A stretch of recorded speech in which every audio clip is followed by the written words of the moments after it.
I wash my wife's dirty clothes. I clean after her family. I mean, why do I keep tolerating this humiliation despite being the richest guy in town? I got it. Kevin, why don't you tell her that you're a billionaire now? I can't. I want to keep it as a secret. Kevin, enough talking. You said you would help me. Sorry, I'll be in a minute. You see? I gotta go. And don't forget about the dishes, Cinderella! Bye.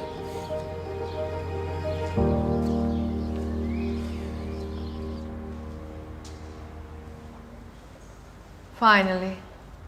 The dishes won't wash themselves, Kevin. My shirt got dirty. I had to get changed. But don't worry, I'll clean everything up. Wow. Thank you so much. Actually, you've been living in this house for 2 years. But washing dishes makes up for it. Sometimes I just want to tell Dorothy that I haven't been just living in this house for 2 years. I've paid rent, I've fixed up the whole house, but I cannot tell the truth because it might upset Lily, and I don't want her mother to hate me even more. So, thank you, Mom, for doing so much for me and Lily, and if there's anything I can do in return, please just tell me. And I will tell you, Kevin, maybe you can start making some money. My daughter could have married someone else, but for some reason, she chose you. Well, I will work very hard to show her how much I love her, and one day, trust me, I'll be worthy of her. I have many doubts about that. And our biggest mistake is that we didn't get you to sign a prenup. Yes, we don't want you to get a half of her real estate. I would never do such a thing. I would make it right. You know, my husband will kill me for saying that, but I really hope you do. But how? Believe me, I've changed. How so? I've become a billionaire.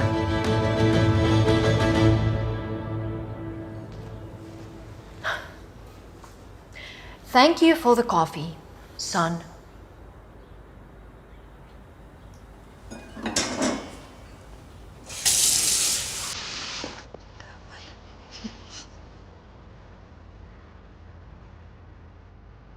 Hi, honey. Oh, hi dear. Every time I look at Lily, I get goosebumps. Of course she's beautiful, but that's not the main reason why I love her. She's the most determined person I know. She has made her way from an assistant to a CEO of the company in just a few years. She's unbelievable. Hey Kevin. Hi, Rachel. It's good to see you. Nice shirt. I got messy when I was washing the dishes. Wow, it's so nice. Because in my house, we just pay someone to do it for us, but Not wow. everyone is born rich like you, Rachel. Some people have to achieve it. And some people have to try harder. But it's worth it. I feel guilty for hiding my past from Lily. She doesn't even know that I was born into one of the richest families. You see, I didn't want her to marry me for my money, but ironically enough, on our wedding day, I have lost everything. You see, that day I called my grandfather to make him happy, but he interrupted me and scolded me for putting my entire trust fund into Orient stock, which has fallen in value. Then my grandpa kicked me out of the family. And now, Orient stock has brought in more money than my family could ever imagine. I am the richest person I know. But how can I tell my wife about that? She still thinks I'm an unemployed idiot. No offense, but Rachel's right. You really look terrible. Go clean yourself up. Rachel doesn't know what kind of a person I've become. Ah? But what kind of person have you become? I have become a billionaire. You'll find out soon enough.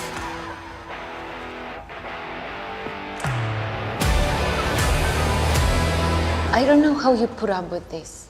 I mean, you're the boss of the big company and he's just pathetic.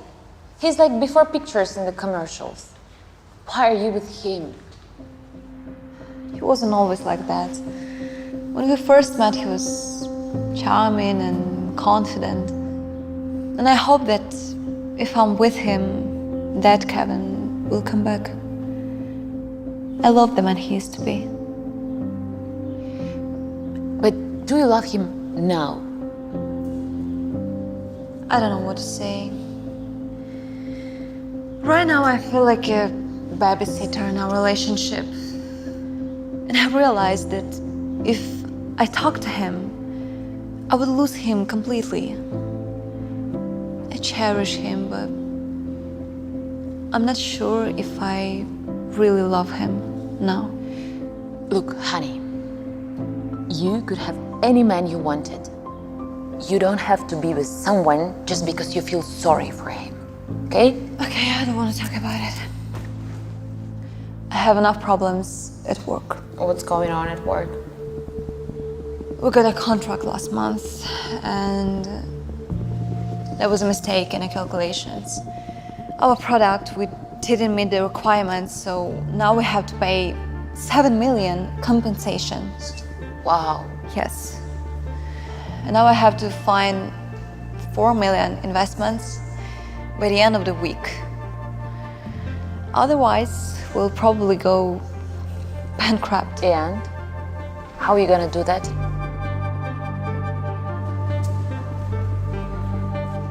Lily? Kevin, me and Rachel, we need some privacy.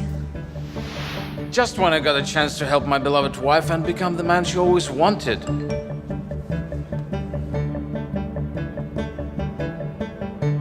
Grandpa? Kevin, I was wrong about you. Your family needs you. I know about your success with the stocks, and we need your money to save the family.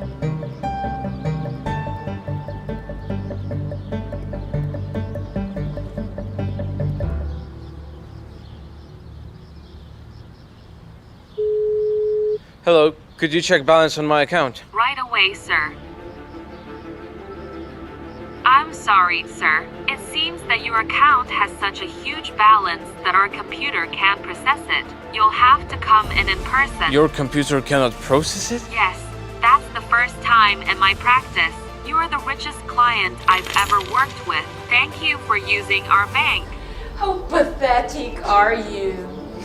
Lily, do you hear that? Your husband is calling to check his bank balance. Rachel, please. I didn't want to eavesdrop, but I heard that your company is in trouble. I can help to work it out. Kevin. You help. You know, she needs $4 million. $4 million. Just remember this moment, because later on I'm gonna enjoy saying, I told you so. You're worthless. What can you do at all? You know nothing about me. I actually became a billionaire. But I can't tell her.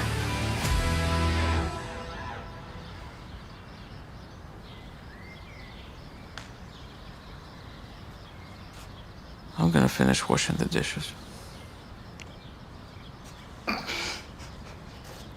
Rachel.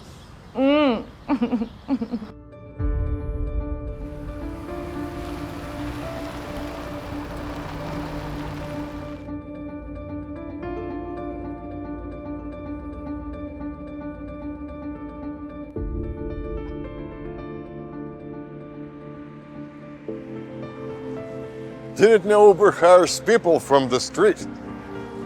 I'm not a taxi driver. I'm her husband. Hello. Husband.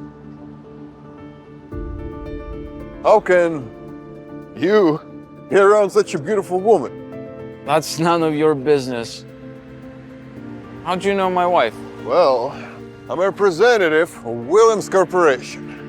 And Lily just made me an appointment for today. Yes. And I'm really glad you came. I'm glad to see you. Here. Got something for you. Thanks. Bradley, that's exactly what I wanted. Well, what can I say? I'm a good guesser. Bradley, but that's incredibly expensive. Come on. Nothing is too expensive for a woman like you. It's a fake. What? I know what kind of necklace Lily wants, and it's a fake. Okay, someone like you know that. Kevin, Bradley just wants to make me feel good.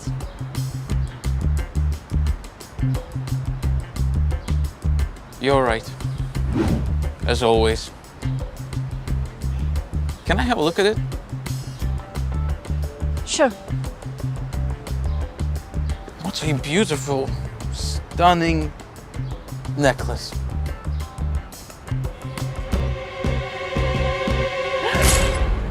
Kevin, what have you done? I just proved that it's a fake. A real one would never break. You're gonna pay for it. You're like a beggar. Oh yeah? And you... Please, Kevin, stop it. It's my last chance. Please go home. And don't forget about the meeting this evening. If only Lily knew that I am the Williams of the Williams Company and Bradley, he's just an ordinary employee. Here. Buy yourself a proper suit. Keep it. I can afford it. How's that? With my own money? I can't say. Okay. I'm gonna go to work.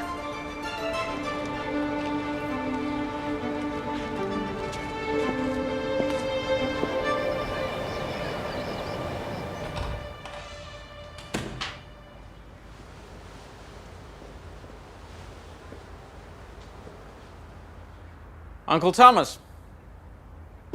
Oh, Kevin, dear. So glad to see you. Unfortunately, your grandfather can't be here, so he asked me to meet you. Oh, you look so much better than the last time we met. That vacation has done you wonders. Oh, so now we call it that vacation? Kevin, I want you to know, I never meant for that to happen. It was terrible. I'm not here to talk about the past. Let's cut to the chase. How much money does the Williams family need? Oh, yes, you're right. So maybe first coffee or tea? Well, Kevin, it's not a lot of money, really. Just $8 billion. $8 billion. I got kicked out for investing a lot less. Oh, Kevin, I'm sorry we were wrong. It turns out that your bad investment is just only one thing can save our family dynasty. So please, can you lend us $8 billion? I forgot about urgent business. I'll find a way out. Kevin, without that money, our family dynasty will be destroyed. Kevin, I'm begging you. You're the only one who can save our family empire. I already told you our people fulfill 2 requests you mentioned. Kevin, you can't live like that. I'll do anything you want. Uncle, it's not that I don't want to help you, but I don't think I have that kind of money. I get it. Are you going to pretend to be a fool? Haven't you ever checked the value of your stock? Grandfather and I know that even 2% of your stock is worth at least $9 billion. Even now, during our conversation, the value keeps going up. Kevin, please, listen to your conscience. You're a part of the William family. That legacy is also yours, that I try to protect. Oh, yeah? Did you think about my legacy when I got kicked out of the family? Why should I care about it now? I have a wife. Did you know about that?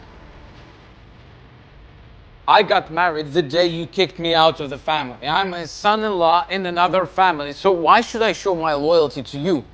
But Kevin... If you didn't go bankrupt, you wouldn't even remember about me.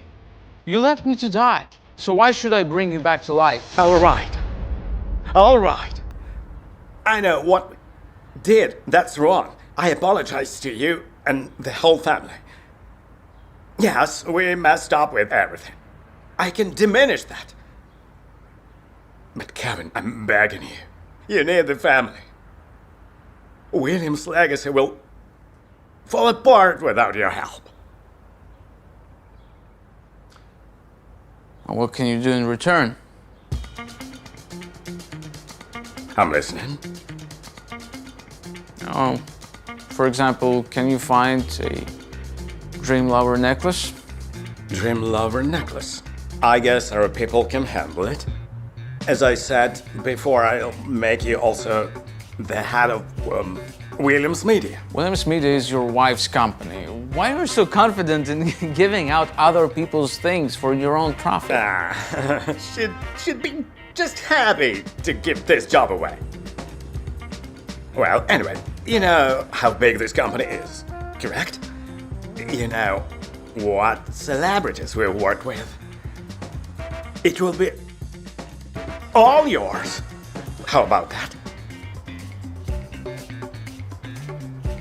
I'll accept your terms, but only with one condition. What condition? You know Bradley? My assistant? Fire him. All right, no problem. Are we good? So, we have a deal. Yeah, we have a deal. Thank you very much. I can't even describe how much it means to the habit. Exactly. The family.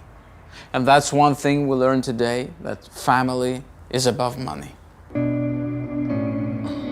Yeah, I got it. I wasn't lying. I'm actually late for my high school reunion. Bye.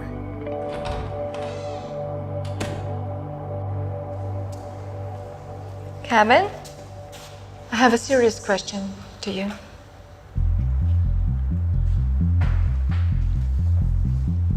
I prepared the coffee. Sorry, it's already cold. Okay, you and Lily are already married for almost 2 years, right? Correct. And you still have no children.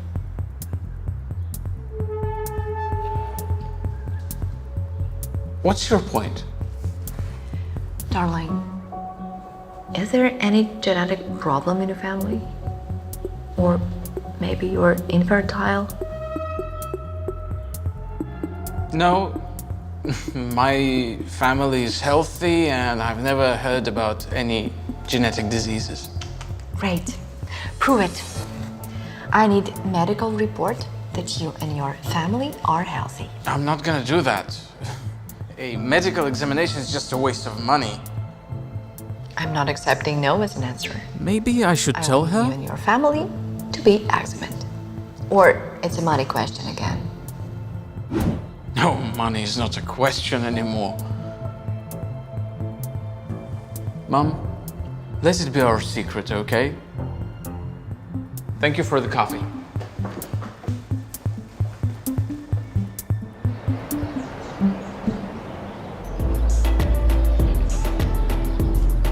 No thanks, I'm driving. OMG, Kevy Cav! Is that you, man? Tucker, you haven't tasted the day. I'll just say I got lucky, huh? That's great to hear. Yeah, and I bet that awful pickup truck up front belongs to you, huh? Well, that's the first ever thing I bought with my own money. Ooh, okay, that's a good story. So let's go to the others. Let's see who is aging the worst, huh? Dan, hey, Tucker. Look who we got here. Our little Kevy Cav's all grown up, huh? Wow. The biggest underdog at school. Dan. Hello, guys. Oh, pretty. I did it again. You remember me? You haven't changed at all, Tucker. And what do you do for a living, huh? Oh, I just signed up a new agency. Come on, which one? Williams Media! Should I tell her that she works for me now? Great choice. And you? I think your name is Kevin. Yeah, it's You Kevin. look so awful. Maybe you're homeless? This is her last working day. Kevin doesn't like taking shower. Very much, Brittany. Oh, I can't breathe near him. Oh. Poor guy. Oh, no. Why? I'm so happy to see you! My God. Ladies.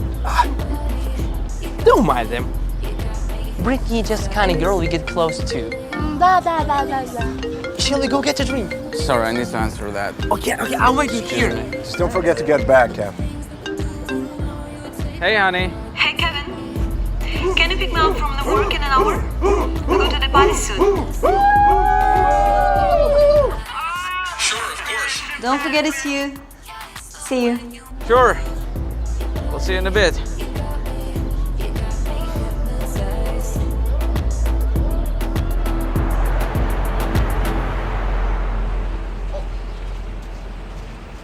Lily, Yes? my boss asked me to give you this. Oh my goodness. This is original. It is. There are only 10 of this in the whole world. But who is your boss? He asked me to keep it myself, but he hopes, though, that you can figure it out by yourself. Have a lovely evening. Thank you.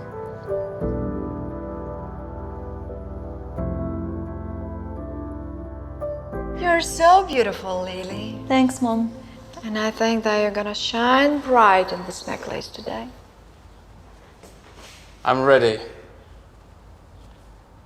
Whoa, Kevin. That's not a bad suit. And finally, you're dressed like a man. And I bought it myself. Really? So it suits you? And I'm surprised. Well, there'll be some more surprises. For example, who paid for Lily's necklace? I don't want to be late. Let's hurry up. I'll be in a minute. Okay.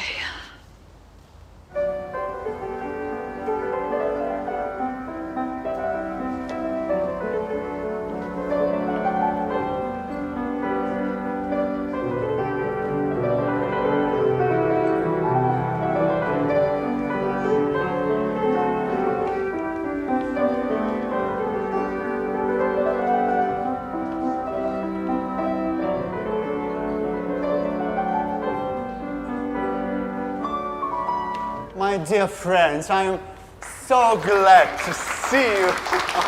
I love you. Dorothy, my love. You look gorgeous, my love. And Lily, of course. And Kevin. Yes, Kevin, hi.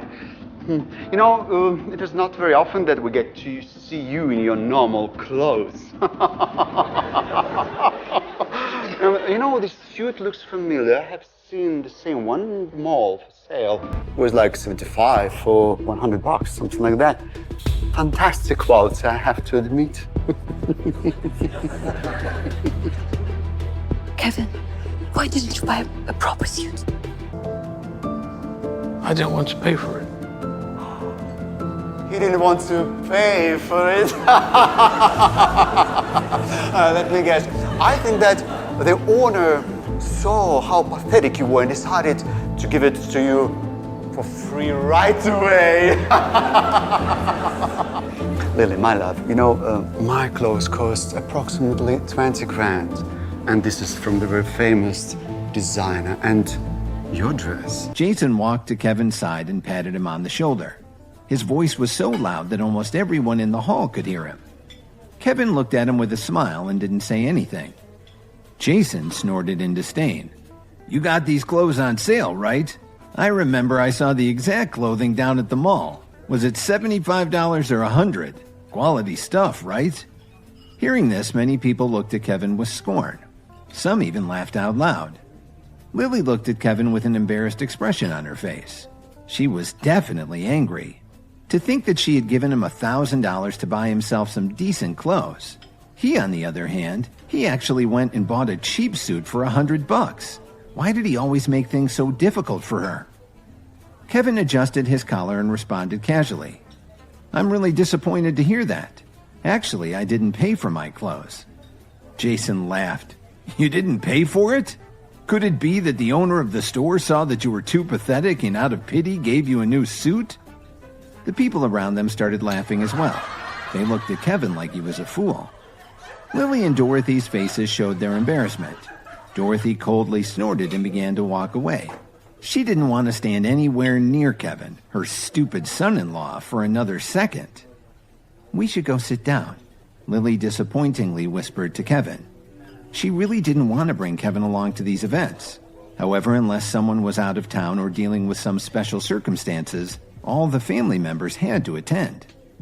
Lily, I'm really not talking about you. It's fine if your husband lacks experience and is stingy. Aren't you willing to spend a little money on yourself? The dress you're wearing must have cost around $500, didn't it? It's shameful that you have the nerve to wear it to our family get-together. Jason looked Lily up and down. The smile on his face made her feel very annoyed. Seeing that everyone was paying attention to them, Jason straightened up and patted the suit he was wearing. There was arrogance in his expression. In order to attend the family gathering, I went to the most famous designer in the country and spent $20,000 to have this suit made especially for me. Wow, $20,000? Everyone thought. Almost everyone in the room was shocked. After all, even though their finances were pretty solid, spending $20,000 for a suit was really too extravagant. Feeling the envious gazes from the people around him, Jason was extremely proud of himself. The way he looked at Lily showed even more disdain. Lily's face turned red. She was both angry and embarrassed. Jason had deliberately made her embarrassed in front of all these people. He really just wanted to see her make a fool of herself. But there was nothing Lily could do. When she glanced over at Kevin, who still had a smile on his face, she felt even more choked up. Kevin noticed Lily's eyes and turned his head to smile at her. After a moment, she quickly turned her head away. Kevin raised his eyebrows and looked at Jason, who had a smug look on his face. Kevin imitated Jason by patting him back on his shoulder. What are you doing? Who asked you to touch me? Jason almost jumped, like a cat whose tail had been stepped on. He angrily slapped Kevin's hand away and quickly brushed off his shoulder. It was as if he was afraid that his clothes would be contaminated with some kind of bacteria by Kevin's touch. Kevin didn't care at all as he put his hand into his pocket and returned Jason's disgusted gaze. He sneered and said, It's only a $20,000 suit. I was afraid that it would soil my hands. My Lily likes to dress casually. However, she really prefers fine jewelry. After saying this, Kevin pulled a stunned Lily to his side. Now that Kevin had put Jason in his place, he looked around and then looked directly at him. Didn't you see the dream lover on Lily's neck? It's worth 100 of your fancy suits. Everyone's gaze shifted to Lily. To be precise, they were all staring at Lily's neck. Following Kevin's rebuke, the entire audience suddenly fell silent. So quiet that all you could hear was the delicate piano music in the background. The crowd exploded with questions and comments. One relative said, Or am I seeing things? Is she actually wearing a dream lover? Another said, Heavens, that's really a dream lover. There are only 10 of them in the world. It's a woman's dream. All the women present were excited. Even most of the men were shocked. There were a few people there who had never heard of the dream lover necklace, but now they were well aware of it. Everyone looked at her in amazement. For a moment, Lily became the most eye-catching woman in the entire hall. Countless envious gazes fell on her body, which definitely was a boost to her ego. Lily unconsciously shifted her attention to Kevin, who was standing at her side. He seems somewhat different tonight, she thought. Jason stared at the necklace on Lily's neck and lied. I think you're just trying to trick everyone. That's no dream lover. Where did your family get enough money to buy such a rare piece of jewelry? I think you're just wearing a fake. Kevin snapped back. It's none of your business how much money we have. We don't answer to you. Dorothy walked over and called to her son-in-law. Kevin. After giving Kevin a warning look, Dorothy smiled and stepped in front of Jason. Jason, Kevin is younger than you, so he doesn't know how to bite his tongue. Why are you arguing with him anyway? And where are your parents? Why didn't I see them come today? Dorothy wanted to change the topic to give everyone a diplomatic way out, but Jason's heart was burning with anger. How could he let Kevin get to him so easily? My parents are overseas on company business. They aren't lazy like you. You don't have anything to do all day long, do you? You have your little son-in-law to wait on you hand and foot, and you don't even need to babysit him. Jason's words made Dorothy extremely embarrassed. At that moment, a mature older voice interrupted them. What in heaven's name is everyone doing here? Grandma! Jason's face lit up. He turned around and saw that someone was supporting the family matriarch, Mrs. Victoria Jones, as she slowly walked over. He practically ran to her. Mrs. Jones, or Grandma Jones as everyone called her, looked at her favorite grandson. Her wrinkled face broke into a kind, warm smile. But when she saw Kevin standing beside Lily, her smile vanished. Kevin knew that Grandma Jones had always disliked him, but he didn't really care. All right, since everyone is almost here, we can all take a seat, Grandma Jones said as she looked at the crowd of relatives. After she had finished speaking, she took Jason by the hand and walked towards the main table. After everyone took a seat, Grandma Jones said a few pleasant words and encouraged everyone to work hard for the family.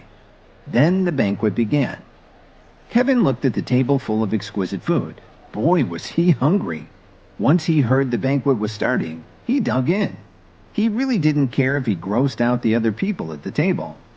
Lily and Dorothy stared at him a few times, but Kevin pretended not to see. After all, it was just a meal, and he would eat however he wanted. And his table manners weren't that bad. He just ate a little fast. At the main table, Grandma Jones spoke again. Before the banquet, I heard from a reliable source that the CEO of Williams Media has changed. I was told that he is a young man about the same age as JJ. She looked lovingly at her grandson Jason. The new CEO will be officially appointed tomorrow. As soon as her voice faded, everyone there started chattering about this unexpected news. They had so many questions. Why did Williams Media suddenly change their CEO? This was unheard of. But everyone knew that this was a great opportunity. For years, the Jones family had controlled several small media and advertising companies. They all wanted to work with Williams Media. Because Williams Media was so powerful, as long as the Jones family could reach an agreement with them, it was safe to say that the Jones family could rise to a whole new level. But they had already sent countless people to seek a partnership with Williams. Their offers had all been harshly rejected. After all, Williams Media was run by the Williams family, one of the most prestigious families in the city. It was normal for them to look down on the tiny little Jones family. But now that they were changing their CEO and such a young man, there might be a slight possibility to join forces with them. Naturally, the Jones family wouldn't pass up such a golden opportunity. They just had to give it a try. When Kevin, who was busy with his meal, heard the news about Williams Media, he raised his head. There was a hint of amusement in his eyes. Grandma Jones was pretty well informed. Grandma Jones watched everyone's reaction with a great big smile on her face. She slowly opened her mouth and asked them, Does anyone have an idea of how to pay a visit to the new Williams Media CEO? If anyone can form a partnership between our families, I will reward them well. I'm willing to go, said one of them. Another shouted out, Grandma, I want to go. And yet another said excitedly, Let me go. I'm the best one here at teamwork. Lily wanted desperately to speak up so that she could play a part in all of this. But when she thought of her low-ranking position in the Jones family, she ended up sitting quietly. waiting to see what would happen. One after another, the family members shared their opinions. Grandma Jones nodded her head in satisfaction. Finally, she set her eyes on Jason, who was sitting beside her with an eager look on his face. Patting Jason's hand, she said, "JJ, I will leave this matter up to you. Don't let me down."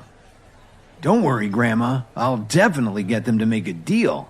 Jason smacked his chest confidently. Kevin put down his fork and picked up a napkin to wipe his mouth. He looked over at Jason, who was now standing in front of Grandma Jones, and he couldn't help laughing to himself.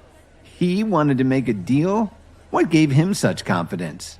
Jason didn't know that he had already deeply offended the new head of Williams Media. And he still wanted to talk about cooperating with Williams Media, Kevin thought to himself with a slight chuckle. After the gathering was over, Kevin took Lily and Dorothy home. As they drove along, Lily didn't pay any attention to what Kevin was saying. She was preoccupied with what Grandma Jones had just said about forming a partnership with Williams Media. What will I do? Lily wondered. On their way home from the family get-together, Lily thought about her own dreams. If only she could get a chance to talk with Williams Media about forming an alliance. As long as the partnership turned out to be successful, her own company, Siren Corporation, would be saved. If Lily couldn't get any more financial aid, she had to ask Bradley Smith for help. However, she thought he'd just bought the extravagant Dream Lover necklace and given it to her. She didn't know if he still had enough funds on hand to help her company. The more Lily thought about it, the more irritated she became.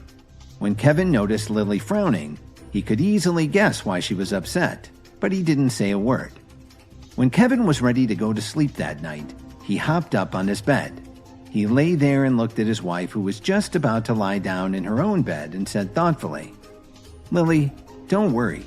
Jason Jones definitely won't be able to talk with Williams Media tomorrow about making any deal. Aside from you, no one else can succeed." After he'd said this, he didn't care how Lily would react. Kevin yawned, closed his eyes, and went to sleep. Lily was stunned for a moment. She didn't expect Kevin to actually read her mind, but what he said really left her speechless. She wasn't entirely sure he was right, that if she went to talk with Williams Media about the partnership, it would definitely succeed. How could he be so sure that this couldn't be done by anyone other than her? He sure didn't know how to comfort someone.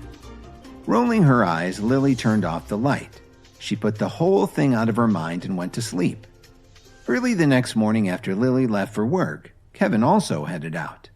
Uncle Thomas gave him a call early in the morning and told him that Miss Sandra Wilson, his new chief of staff, was ready and that everyone was waiting for him to take office.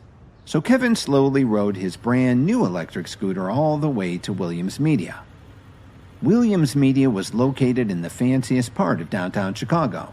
It was in a majestic 50-story office building that was taller than all the surrounding buildings. The building's parking garage was filled with all kinds of luxury cars, sports cars, and high-end SUVs. Lots of them were electric. Without exception, all of these cars belonged to Williams Media executives and the celebrity superstars that they managed. There was a reason why Williams Media was known as an industry leader in entertainment. They managed their artists very closely and saw them regularly.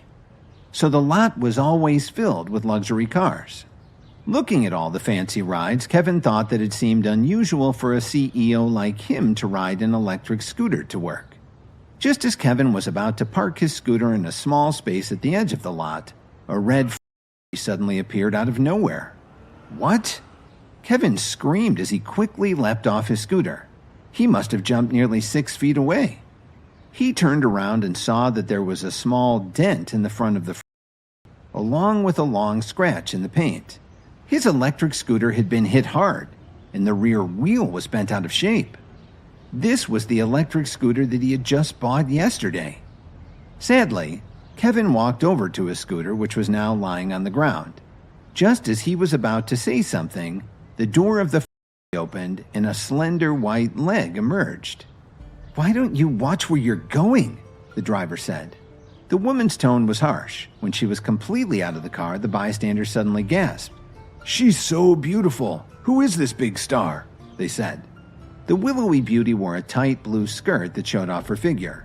Her high heels made her legs look even more attractive. Kevin looked at this beautiful woman in front of him, and he couldn't hide his excitement. Brittany! He hadn't expected to meet her here today. Could it be that she was here to sign a contract with Williams Media? That was quite a coincidence. Although his electric scooter was wrecked, Kevin wasn't injured. Brittany was a new performer who was about to sign a contract with his company, so naturally he wasn't going to argue with her. Brittany recognized Kevin. She frowned and asked, "Kevin, what are you doing here?" She looked at him and then looked at the electric scooter on the ground. She remembered that 2 nights ago she heard someone mention that the security guard at Williams Media suddenly had a heart attack and was sent to the hospital.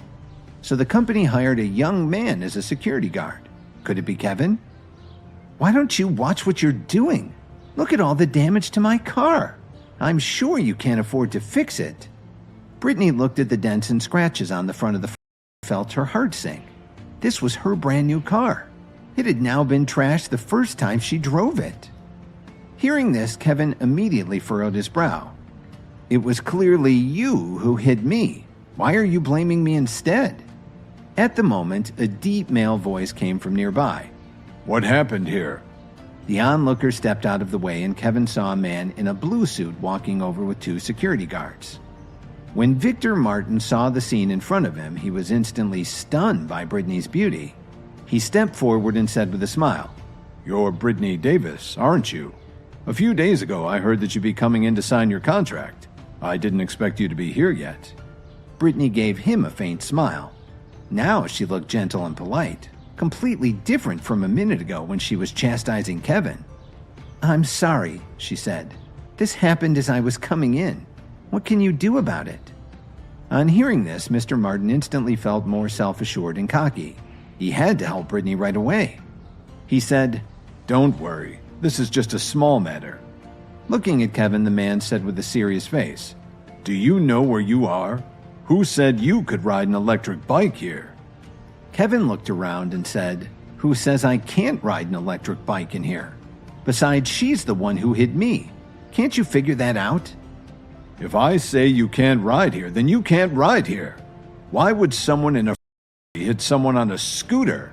While the man spoke, he pointed at Kevin with a disdainful expression. Kevin looked at the man, and his good mood was ruined. Brittany's mouth trembled as she complained, "Mr. Martin, is he the new guard you just hired? I'm afraid he'll annoy a lot of people." When Victor Martin heard Brittany's words, he suddenly remembered that the old guard had suddenly left yesterday. He was told that the new guard would come to work today. He looked at Kevin, who was wearing a baggy t-shirt and shorts, and then looked at the electric scooter lying on the ground. He was sure that Kevin was the new security guard.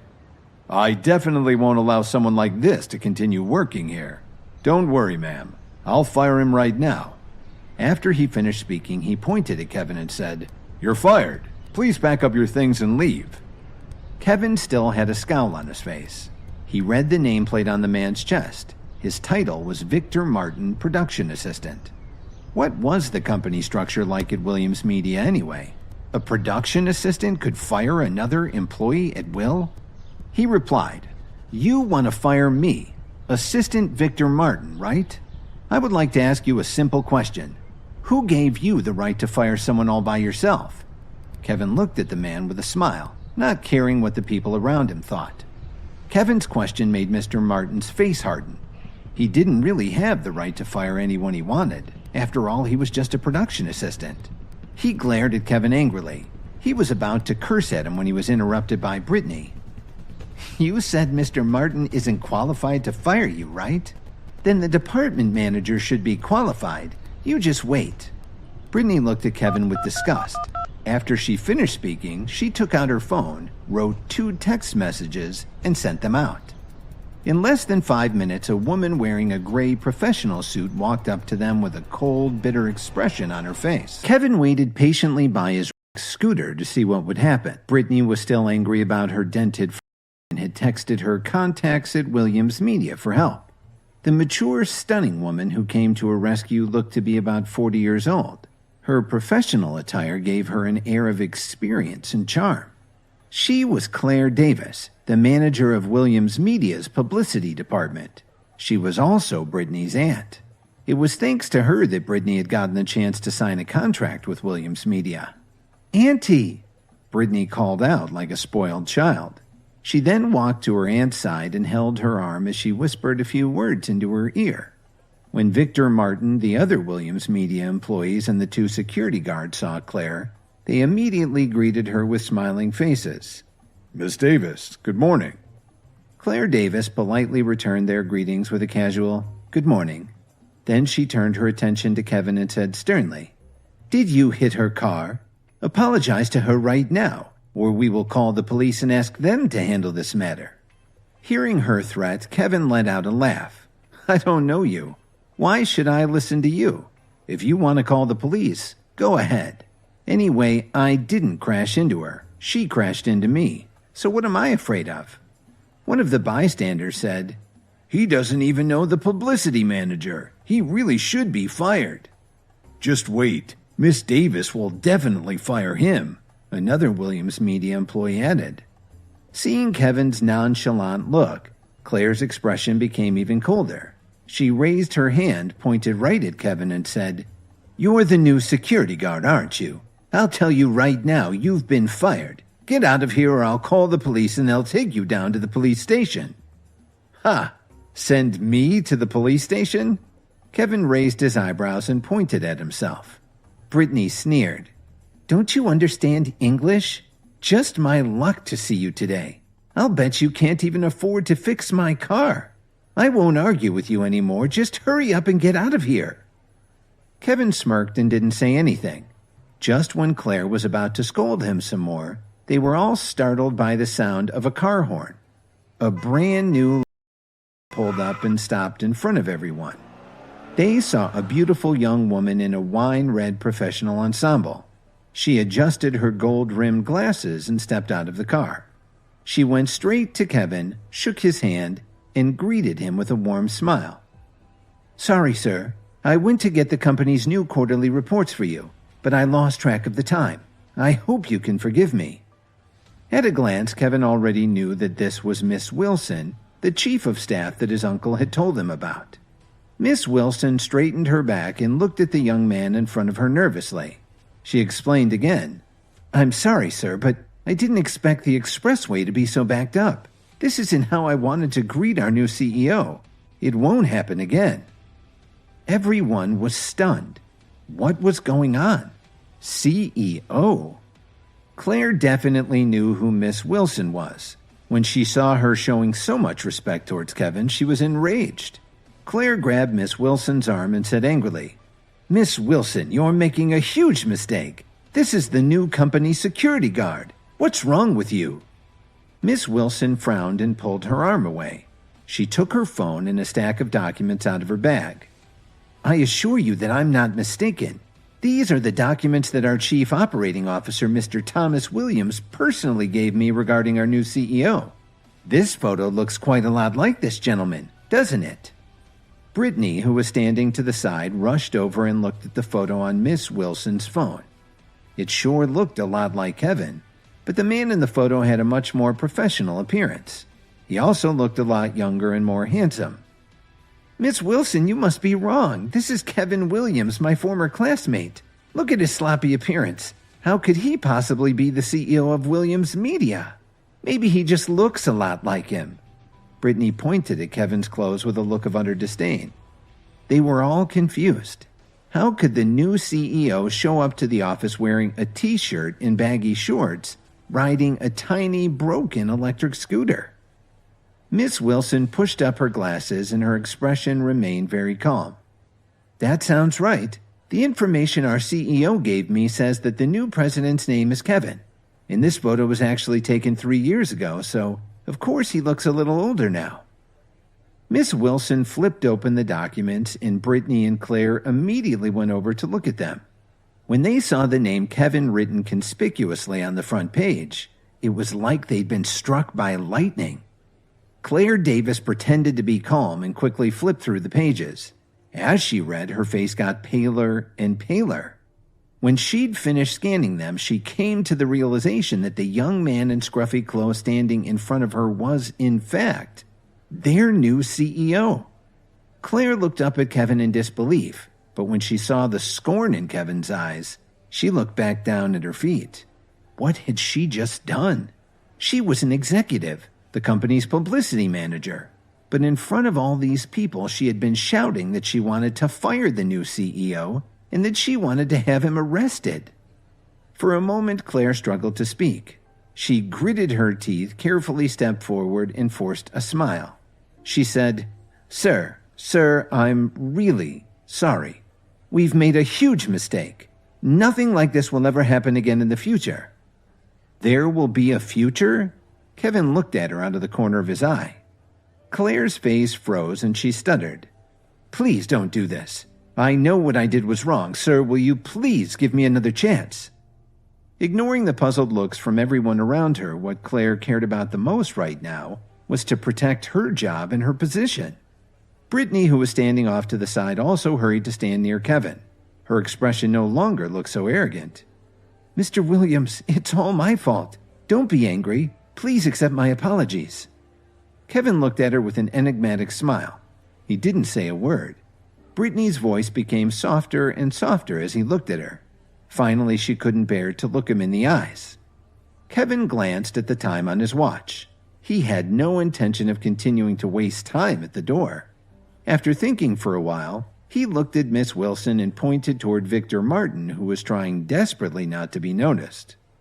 This man tried to fire me to protect the image of Williams Media. After saying this, he motioned towards Miss Wilson, and they both turned and headed towards the grand entrance to the Williams Media head office. Claire, Brittany, and the others quickly followed. Only Victor Martin, who had tears streaming down his face, was left behind. He looked sadly at the group as they walked away from him. As soon as he entered the elegant entry hall of Williams Media, Kevin let out a deep sigh. Williams Media was truly worthy of being the #1 entertainment company in Chicago. The company's ambiance, its lavish details and luxurious decor, everything about it just oozed success. Ever since he was expelled by the Williams family, Kevin had not set foot in such an opulent place in a long time. It could best be described as exquisite, from its world-class design to its perfectly chosen color scheme. And this wasn't limited to the entry hall. The overall style of Williams Media's headquarters was truly stunning. The news of the new CEO taking office today had already spread throughout the entire company. Everyone who saw Kevin smiled and greeted him, wanting to make a good first impression on the new CEO. Of course, many people were surprised when they first saw Kevin, but none of them showed it. His simple, unpretentious appearance seemed to contrast with his new surroundings. He took the elevator to the 18th floor, where his office was located. After entering the office, Kevin sat on the big leather chair and looked at Claire and Brittany, who had entered the room with him. Do you have anything else to talk to me about? He flipped open some of the folders on his enormous desk and asked casually as he looked at the contents of the folders.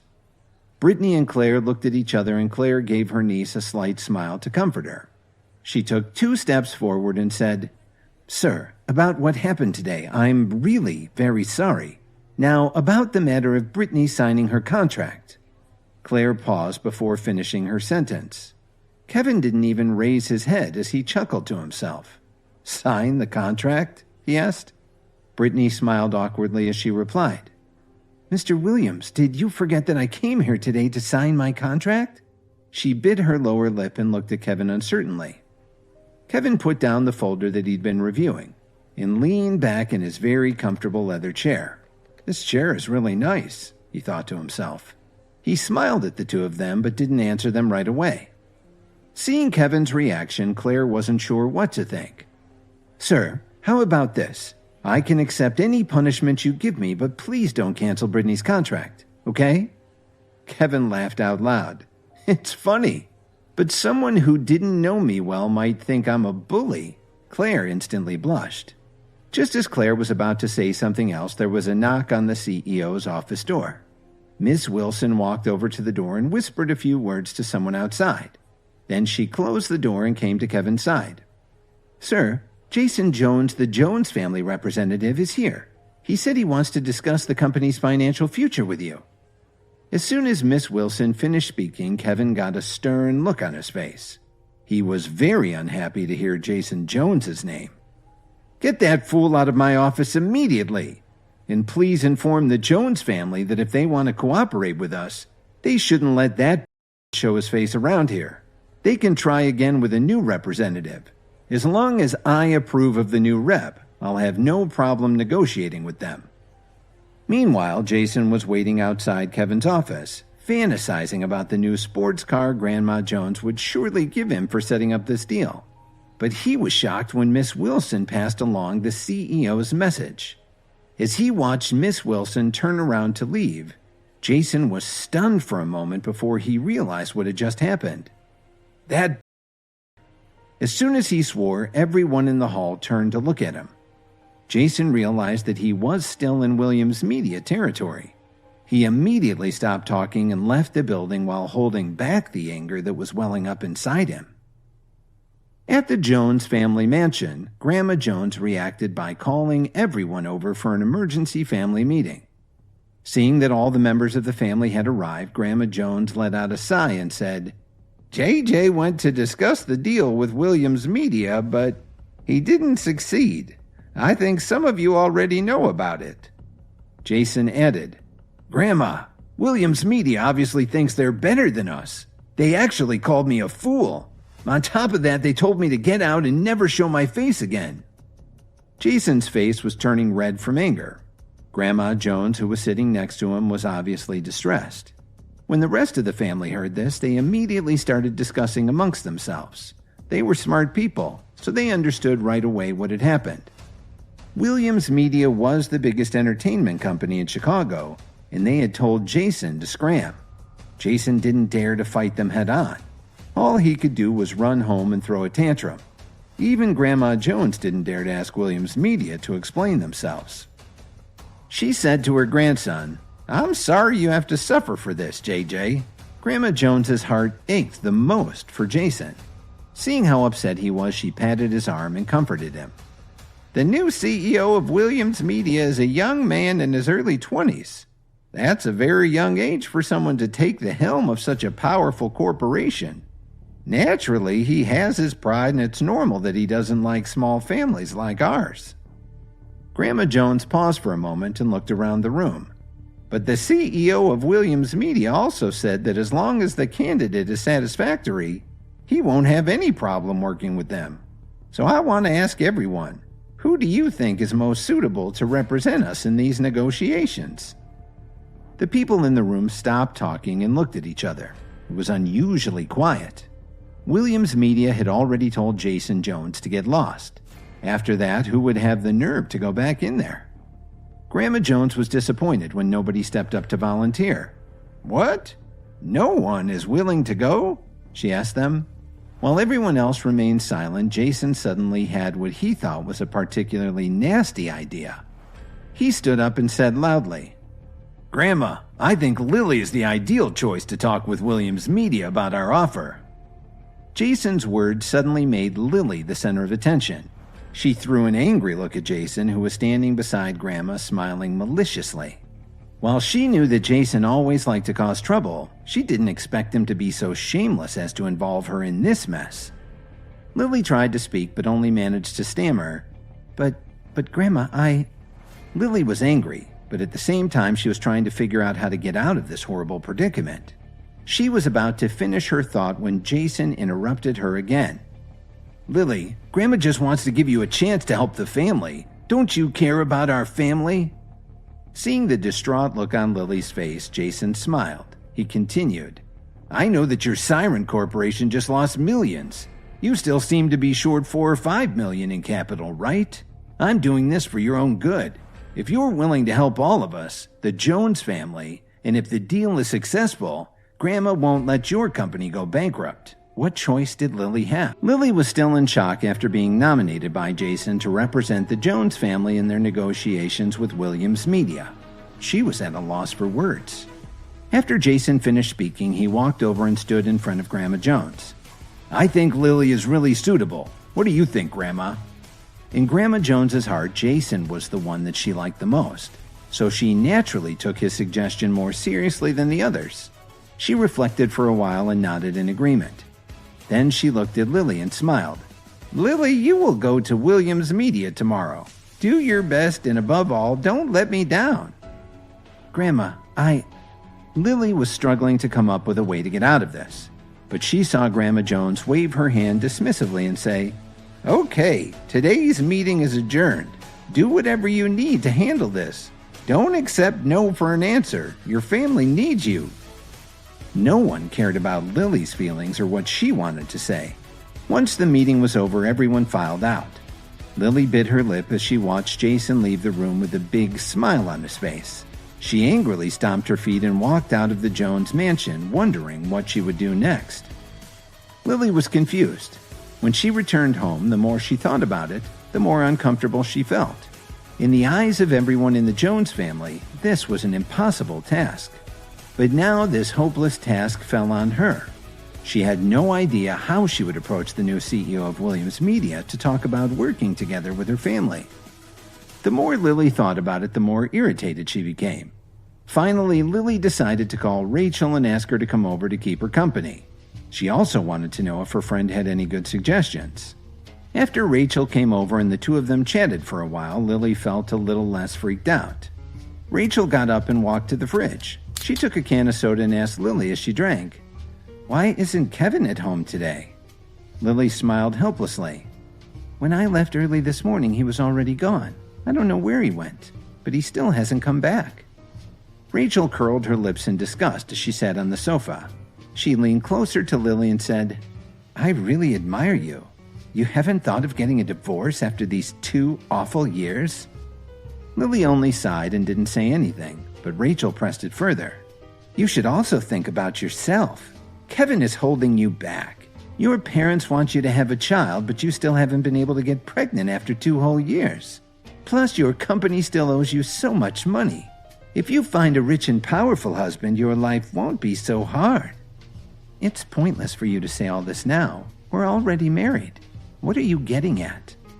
Those who get married can get a divorce, Rachel said indifferently. Lily shook her head and smiled. She didn't say anything else about it. After a few minutes, they heard someone at the door. The two women looked up at the same time and saw Kevin whistling as he walked in. With a contemptuous, mocking smile on her face, Rachel watched Kevin walk closer to them. As usual, Kevin was wearing a t-shirt and shorts. He looked like such a loser. Kevin naturally saw Rachel's disdain for him, but he didn't care. He strode up to Lily and sat on the sofa with a smile. He looked at her and said, Lily, your company still needs $4 million, right? Lily didn't even bother to look at him. She picked up an emery board and started to do her nails. Why are you asking this?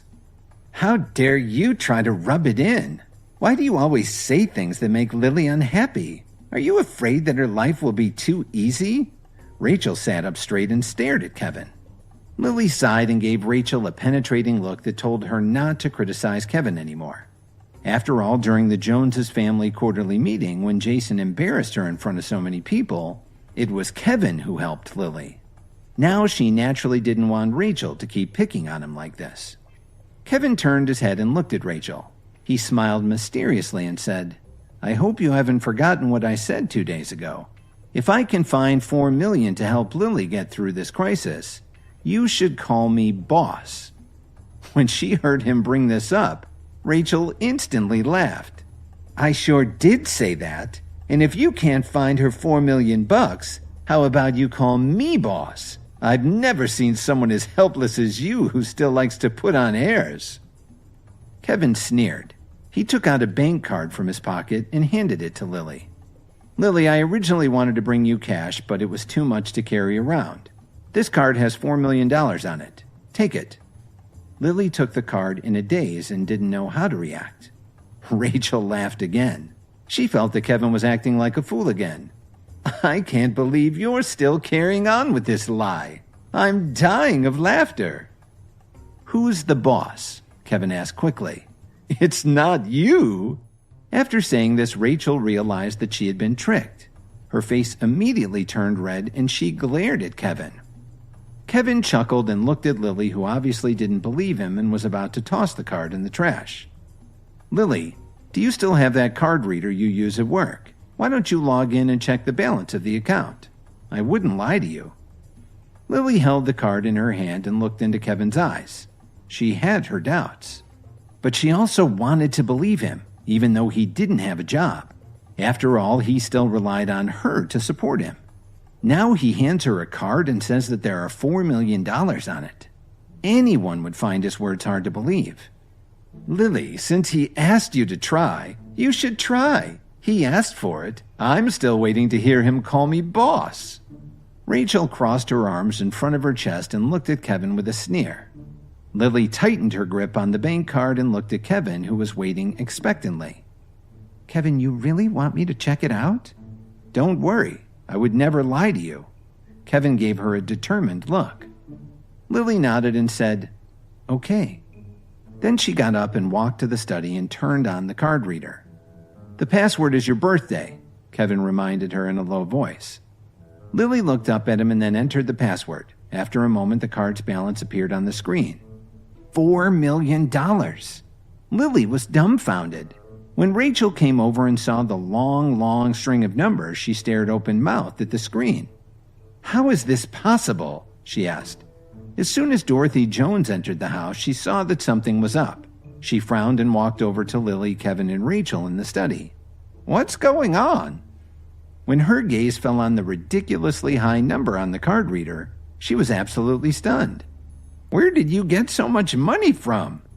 Lily looked up at her mother and then looked at Kevin. She pursed her lips and replied, Kevin gave me the card. What? Kevin gave it to you? Dorothy Jones looked at Kevin in disbelief. Where did you get so much money? Kevin smiled and shook his finger at her playfully. I can't tell you, so please don't ask, but I can assure you that this money came from an honest source. Lily, just use it and don't worry. Then he turned to look at Rachel. He scratched his ear and said, I believe you said you wanted to start calling me boss. You can start. I'm waiting. Rachel stared at him in wide-eyed disbelief.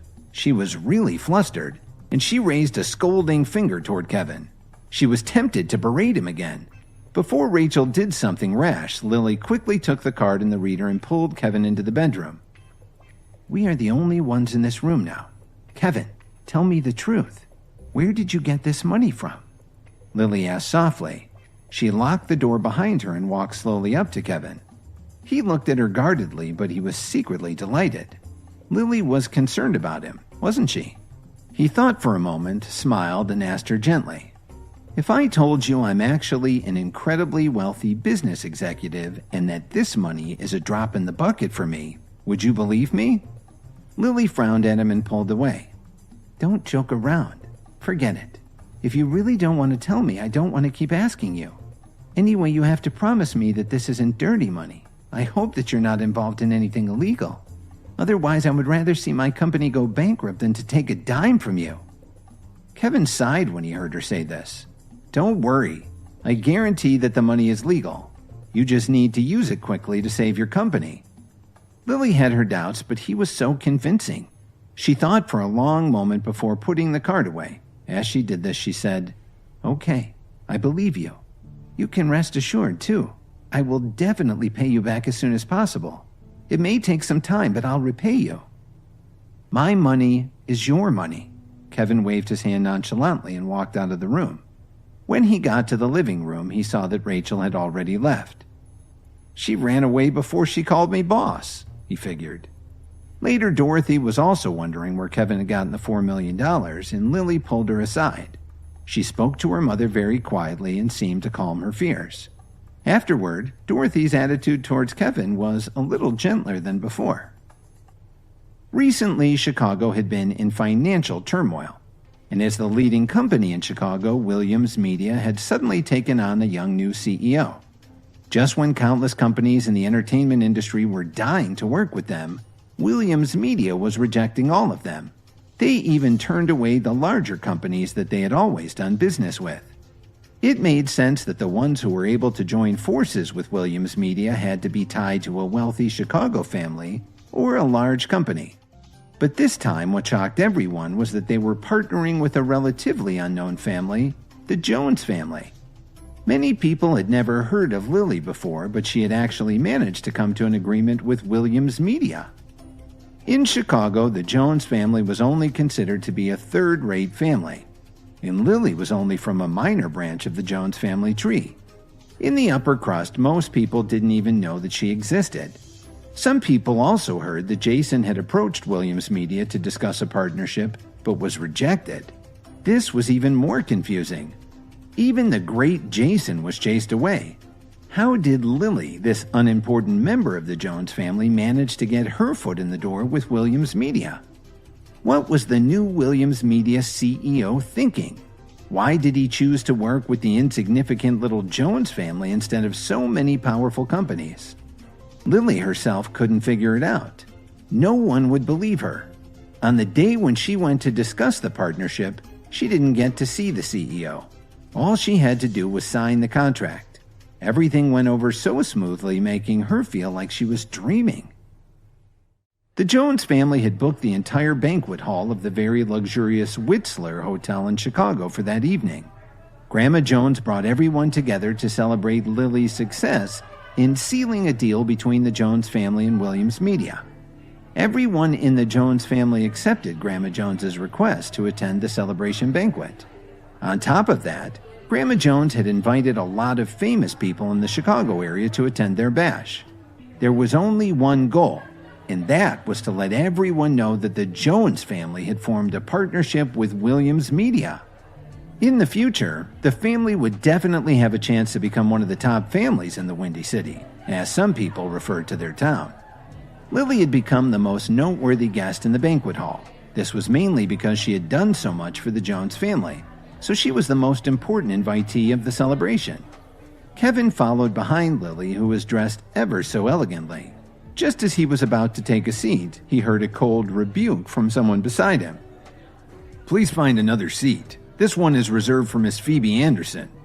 Of course, it was Jason speaking. Behind him stood a beautiful young lady wearing an elegant silk dress that fit her very snugly from its low slit up to its high neckline. Kevin casually glanced up at her, looked away, then turned back again to get another look. He felt that this woman seemed somewhat familiar. He thought he'd seen her somewhere before. Jason saw that Kevin hadn't moved and was still staring at Phoebe. He took a step forward and deliberately bumped into him. "Didn't you hear me? This seat is reserved for Miss Anderson." Kevin wasn't prepared for this kind of physical aggression. He was a little shaken, but he still didn't leave his seat. He saw that Jason was trying to please Phoebe, but the young woman's face remained cold. Kevin raised his eyebrows. "Miss Anderson?" Kevin replied with a questioning tone. Jason glanced at Kevin out of the corner of his eye. He got more impatient. "You don't even know who Phoebe Anderson is?" A lot of people around them had noticed what was going on. Lily, who was nearby, had an embarrassed look on her face. She was very annoyed with Jason. Again.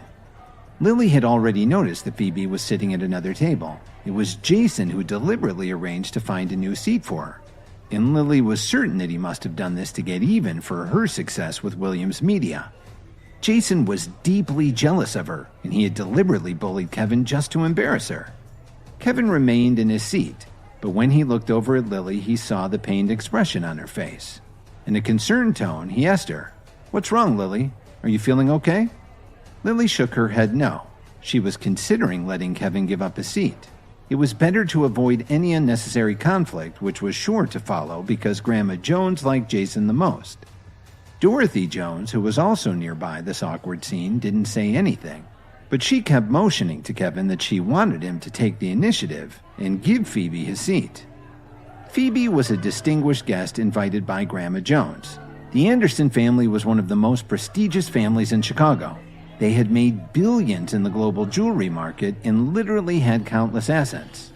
How could this squabble be resolved without insulting such an honored guest and her family, and without upsetting Grandma Jones? Lily was very worried that this whole argument with Jason about Phoebe's seat at the banquet would blow up and get her in trouble with the family.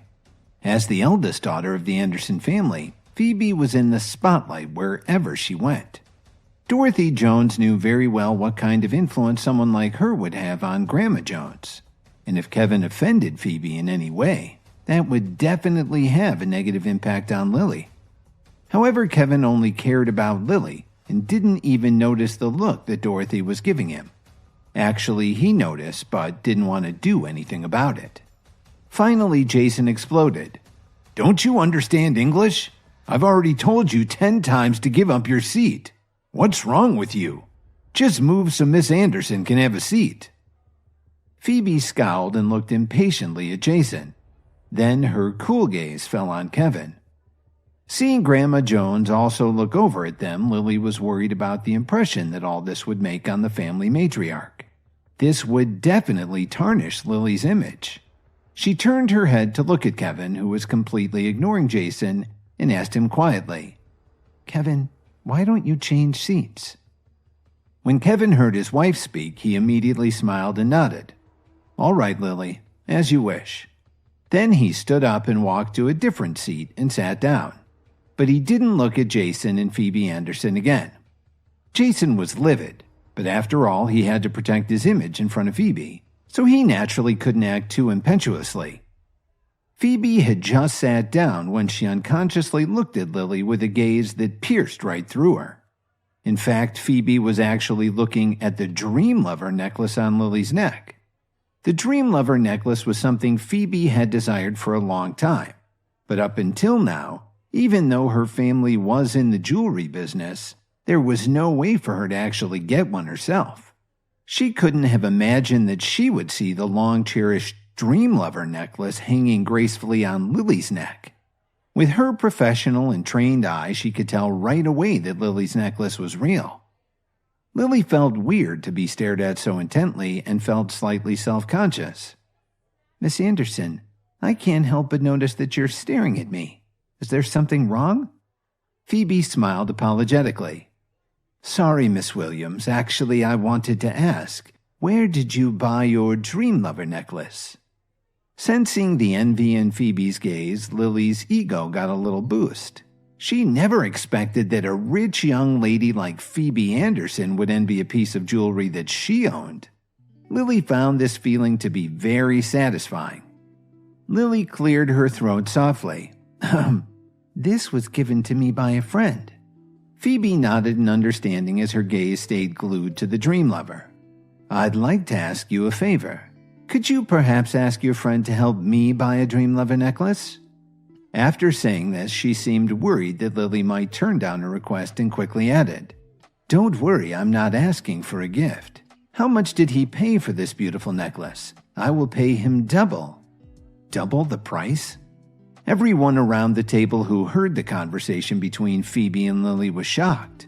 A Dream Lover necklace was worth almost $3 million. Double the price was close to $6 million. She was indeed the most prominent member of the Anderson family. Such wealth! As Lily and Phoebe were sitting together, the contrast between them was obvious. One was gentle and graceful, and the other was detached and elegant. The men in the room were infatuated with them, and the women were envious of them. Dorothy saw that her daughter hadn't responded yet and kicked her leg gently under the table. "What are you spacing out for? Hurry up and answer her question." Lily looked at her mother, and only then did she realize that everyone was staring at her. She had no choice but to take her phone out of her bag. It took her a few seconds to find Bradley Smith's phone number in her contact list. She placed the call and waited anxiously. Kevin watched Lily's actions with an amused smile. He was pretty sure he knew who she was calling. Anyway, he was sure it wouldn't be him. If his guess was right, it was probably Bradley Smith. The call was answered pretty quickly. Lily saw Phoebe staring at her very intently and decided to put it on speaker. Dorothy was close enough to see Bradley Smith's name on the screen and couldn't hide her displeasure. She glanced in Kevin's direction. So it was Bradley Smith who gave Lily the necklace. Dorothy couldn't imagine what would happen if Kevin found out about this. She hoped that he and Lily wouldn't argue over it, especially here at the banquet. It would definitely be awkward for everyone. Bradley Smith was sitting alone at a roadside cafe drinking a beer when his phone rang. Someone from the Williams family had recently told him to keep his distance from them because he had offended one of them. Smith's finances were suddenly in jeopardy, and then the company's tax problem was discovered. He'd lost everything, practically overnight. Up until now, Smith still hadn't figured out who it was that he had offended. He didn't even look at the caller ID. He put down his beer and answered the phone with a gloomy voice. "Hello? Who is it?" Lily's face stiffened and she felt a little uncomfortable. After all, Bradley Smith had always been gentle and considerate to her. Why did he sound so down today? "Bradley, it's me, Lily. I have something to ask you. Would it be possible for you to buy another Dream Lover necklace?" When he realized that it was Lily calling, Bradley Smith immediately brightened up. He quickly cleared his throat and adjusted his tone of voice. "Lily, I'm really sorry. I was just having a rough day. So I'm sorry if my tone was so negative. Did you just ask me about the fake Dream Lover necklace?" "Fake?" Lily immediately frowned and looked at Phoebe, who also had the same surprised expression. This was impossible. They couldn't both be mistaken about this. The necklace Lily was wearing was definitely genuine. Bradley Smith sighed on the other end of the phone. "Yes, it's a copy. Unfortunately, your husband threw it on the ground, but luckily it wasn't broken. I took it home with me. If you want it, I'll send it over to you right now." Lily was incredibly confused. If the real necklace wasn't given to her by Bradley Smith, then who would have given it to her? She just couldn't figure out who would be willing to spend $2.8 million to give her a Dream Lover necklace. After hanging up the phone, Lily saw how disappointed Phoebe looked. Embarrassed and confused, she murmured, "I'm really sorry, Miss Anderson. I really don't know who gave me this necklace." Phoebe let out a sigh and shrugged it off. "That's fine, Mrs. Williams. I have to say that I've just had no luck finding my own Dream Lover." So Phoebe was disappointed and Lily was extremely perplexed. Because the banquet had already begun, they just picked up their forks and ate, lost in thought. While Lily was absent-mindedly eating her meal, she unconsciously looked over at Kevin, who was digging into his own plate of food. She remembered very clearly that Kevin had said that he would give her the real Dream Lover necklace. Could it really be him? After all, he could easily find $4 million to help her company, couldn't he? But then she thought about it again. The Dream Lover was worth almost $3 million. No matter how cleverly Kevin could borrow money, it would be very difficult to get another $3 million after already giving her all that money to help her company. On top of that, he'd also have to figure out a way to find and purchase an authentic Dream Lover. How could he possibly do all that? Lily was still thinking too much. Whoever had given her the Dream Lover was definitely not Kevin. By now, Kevin was almost full. He put down his knife and fork and picked up his napkin to wipe his mouth. His eyes fell on Phoebe, who was sitting next to Lily. He suddenly remembered why she seemed so familiar. The Anderson family controlled one of the companies that wanted to cooperate with Williams Media. In the file that Miss Wilson had prepared about the Anderson family, there was a publicity photo of Phoebe Anderson. This Miss Anderson was definitely an interesting woman. As Kevin understood it, she was raised by her father to be the company's deputy president at a young age. She was already a reliable executive with a lot of experience. Although the dress she wore to the event wasn't very conspicuous, the simple ring on her finger was worth more than enough to buy a villa in the south of Italy. Others might not notice it at all, but Kevin could tell at a glance. The ring Phoebe was wearing was a valuable antique. Kevin knew this because of all the time that he spent with his grandfather when he was young. Even in his childhood, he had come into contact with numerous professional figures in various industries. Starting when he was about 10 years old, he got to spend nearly 3 years with Claude Fields, an internationally renowned appraiser, to learn how to identify and appraise antiques. The ring Phoebe was wearing had a unique design. It was made of pure gold and it had a ruby of nearly perfect color set in a golden flower. He was certain that it was from the Middle Ages and had to have been worn by royalty. Based on the ruby alone, it was worth a fortune, but with the history likely attached to it, Kevin estimated that the ring was worth about $3 million. Just as Kevin was thinking about giving Lily a beautiful ring one of these days, Grandma Jones stood up and walked to the stage. With a great big smile, she spoke to the guests. "Quiet, please. Lily, please tell everyone about the secret of your successful negotiation with Williams Media. How did you do it? We would all love to know." Grandma Jones couldn't stop smiling.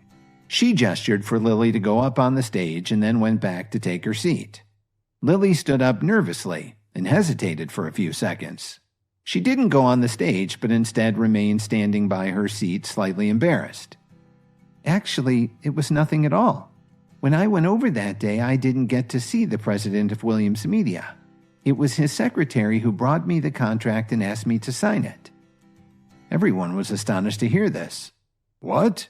They signed the contract right away?" Someone said, "So, just like Jason, she didn't get to see the new CEO of Williams Media either." Another added, "I thought she was very capable. Seems like she was just lucky that she went there when the new president of Williams Media was in a good mood. That's why she got the contract." Jason, who was sitting beside Grandma Jones, couldn't help but sneer when he heard the comments coming from the crowd. He turned his head to see Grandma Jones's reaction, but he was already coming up with an idea to get even with Lily for making him look bad. Jason spoke up loudly so that everyone in the room could hear. "Grandma, I think this is really unfair. When I went to Williams Media, maybe the new CEO was just in a bad mood. That's why he had his assistant chase me out. This time when Lily went there, he must have realized how sincere our family was about working with them. That's why he gave us the contract." Jason glanced at Lily dismissively and raised his voice a little. "I think that the second person to go to Williams Media would have gotten the contract anyway, no matter who they were." Lily clenched her fist as she glared at Jason, but she couldn't find the words to answer him. Grandma Jones, who had always loved Jason, listened intently to what her grandson had said. She nodded in agreement. "JJ is right. Lily, you earned the contract with Williams Media pretty easily, but it's not all because of you. JJ also put in a lot of work and he suffered a lot. Obviously, half of the credit goes to him." Lily was extremely annoyed by Grandma Jones's speech, but she didn't dare to argue with her. How could she? Jason was clearly stealing the credit for her accomplishment. Of course, Jason was very happy with the outcome. This definitely wasn't going well for Lily. Lily was still upset that Jason had stolen the credit for her success with Williams Media, and he did it right in front of the whole family at the celebration banquet. Jason continued to chip away at Lily's accomplishment, telling Grandma Jones, "For the sake of the family, no matter how much I suffer, I'm willing to carry on the struggle. I heard that Williams Media signed a new client named Brittany Davis just a few days ago. I want to fight for it. Tomorrow, I'll help us negotiate the packaging contract for this new client. What do you think?" Since the Jones family had already established a basic partnership with Williams Media, the packaging deal for a new client would definitely be very easy to negotiate. Jason knew that now he had a real opportunity. As long as he got Brittany's packaging deal, his grandmother would definitely give him all the credit for the family's success. Grandma Jones was very satisfied to see him working so hard. "JJ, you are indeed the most responsible one here. You're an asset to our family and to our company. I'll leave it all up to you. You're going to do a great job." After hearing Grandma Jones's words, Lily felt very uneasy. She and Dorothy looked at each other, and her mother could only lightly pat her hand under the table. Why the heck did Grandma Jones like Jason so much?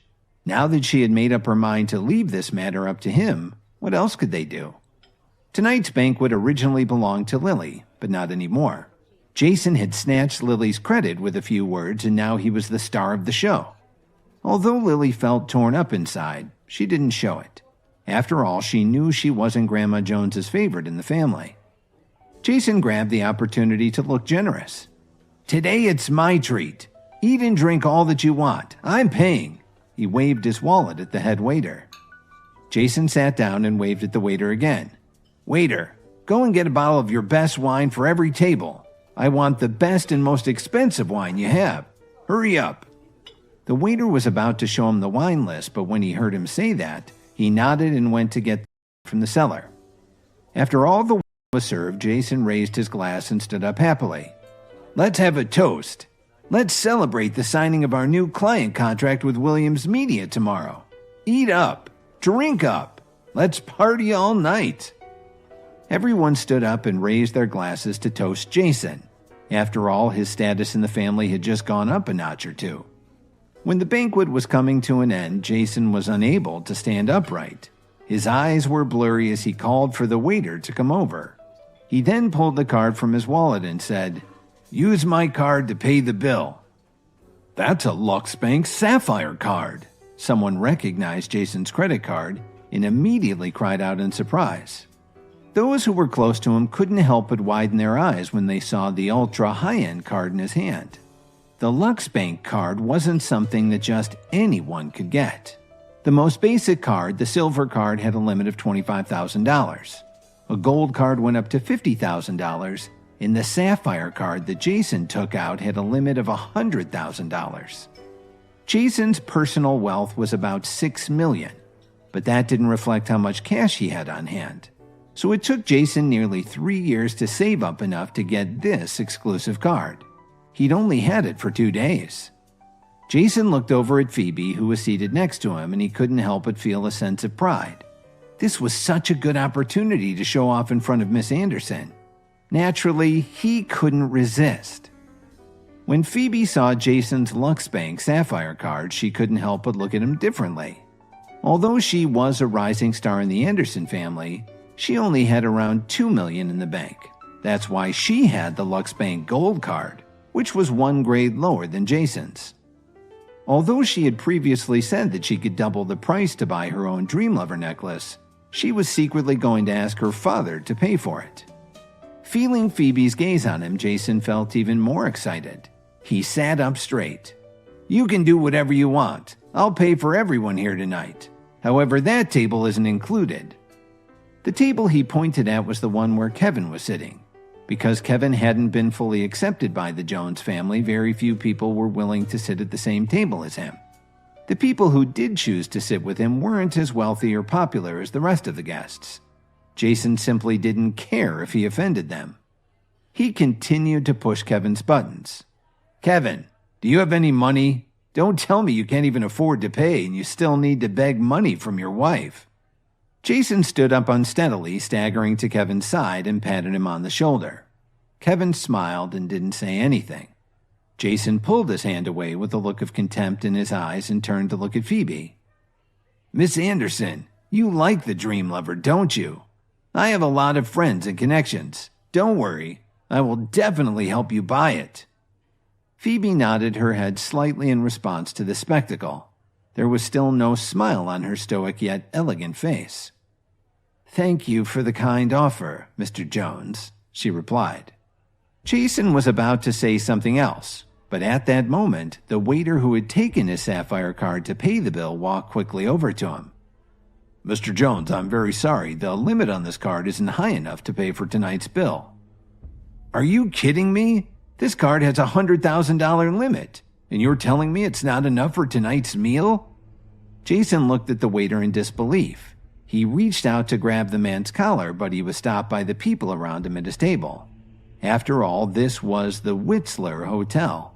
Jason was a little drunk, but most of the people were still very sober. This was not the time or place to cause trouble. The waiter took a step back and looked at Jason with an odd mix of horror and surprise in his eyes. "I'm sorry, but I forgot to tell you. Mr. Jones, you've spent over $110,000 tonight." That sobered Jason up right away. $110,000? What were they eating? Gold? "You're a thief. Get your manager here right now." Kevin watched the whole scene without saying a word, and finally he couldn't help laughing. Jason was really a dope. He pretended to be an uber-rich person all day. Then he made a mess of the whole evening. It started when he asked the waiter to serve him a bottle of the hotel's best wine for each table. Others may not have seen it coming, but Kevin knew right away it would be a problem. The hotel served them one of the top in the world, a grand in France. The retail price of this was as high as $5,000 per bottle. Not a wise decision on Jason's part. Seeing him reacting like this, the waiter was in no good mood to argue with him. He turned around and called the hotel manager over. When the hotel manager arrived at his table, Jason stepped up to him angrily and asked loudly, "This is how you do business? You're nothing but a thief. I'm going to file a complaint with the State Liquor Control Commission. I have friends downtown." The hotel manager smiled and said calmly, "Mr. Jones, you said that I should serve you our best wine. That's what I did.